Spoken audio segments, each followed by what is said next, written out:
Sang Sabda telah menjadi manusia dan tinggal di antara kita.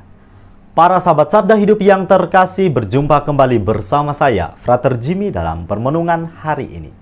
Permenungan kita akan diambil dari Injil Lukas bab 18 ayat 9 sampai ayat yang ke-14. Mari kita mempersiapkan hati kita untuk merenungkan Sabda Tuhan. Dalam nama Bapa dan Putra dan Roh Kudus. Amin.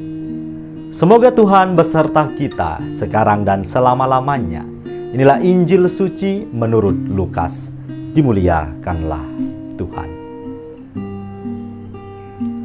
Dan kepada beberapa orang yang menganggap dirinya benar dan memandang rendah semua orang lain, Yesus mengatakan perumpamaan ini. Ada dua orang pergi ke bait Allah untuk berdoa. Yang seorang adalah Farisi dan yang lain pemungut cukai.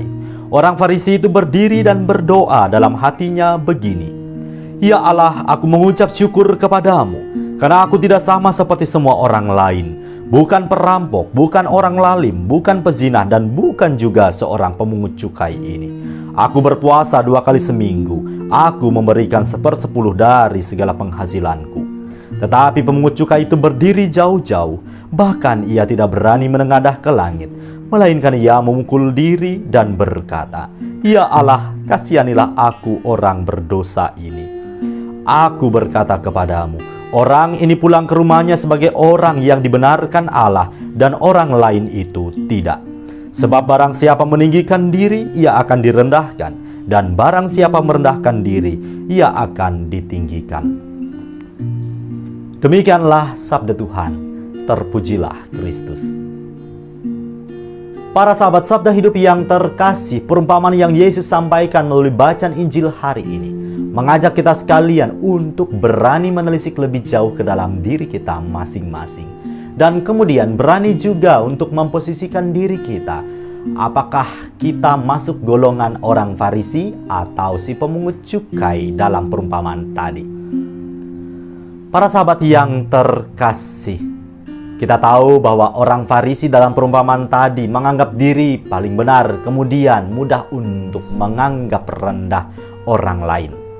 Dalam perumpamaan tadi diceritakan bahwa ada dua orang pergi ke bait Allah. Yang satu merupakan seorang Farisi dan satu lagi seorang pemungut cukai, yang mana notabene-nya dicap sebagai seorang pendosa. Dari kedua orang ini terlihat sangat kontras cara mereka berdoa. Si Farisi menguntaikan doa dengan menyombongkan diri dan merendahkan si pemungut cukai. Ia menganggap dirinya paling baik, paling benar. Sementara si pemungut cukai menguntaikan doa-doanya dengan menyesali kedosaannya. Ia sadar akan hidupnya dan berani mengakui kelemahan dan keberdosaannya. Yesus pun menegaskan bahwa si pemungut cukai inilah yang notabene-nya dianggap hina, berdosa, justru pulang ke rumahnya sebagai orang yang dibenarkan. Mengapa? Karena dengan rendah hati ia mengakui keberdosaannya. Jelas perumpamaan ini mau mengatakan bahwa demikian yang harus kita lakukan dalam kehidupan sehari-hari. Kita perlu untuk terus-menerus menyadari keberdosaan hidup kita, mengakuinya dan memperbaikinya. Tanpa kita sadari, mungkin kita pernah berlaku bagaikan orang Farisi tadi. Mudah untuk menganggap diri paling benar dan paling baik dibandingkan orang lain. Maka dari itu, masa Prapaskah ini menjadi kesempatan berahmat bagi kita untuk menelisik batin kita, melihat hari-hari hidup kita yang telah lalu, dan membangun niat-niat baik untuk hidup kita ke depannya. Yesus menghendaki agar kita mampu meruntuhkan gunung kesombongan dan keegoisan diri kita, menjadi pribadi yang rendah hati, sadar akan kekurangan dan kelemahan diri, serta dengan rahmat pertolongan Allah, kita berjuang untuk berbenah menjadi lebih baik lagi. Semoga para sahabat yang terkasih kita dimampukan untuk mewujudkannya dalam terang iman akan Kristus Tuhan. Selamat beraktivitas, selamat merenungkan. Allah yang Maha Kuasa memberkati kita, melindungi kita terhadap dosa, dan menghantar kita ke hidup yang kekal. Amin.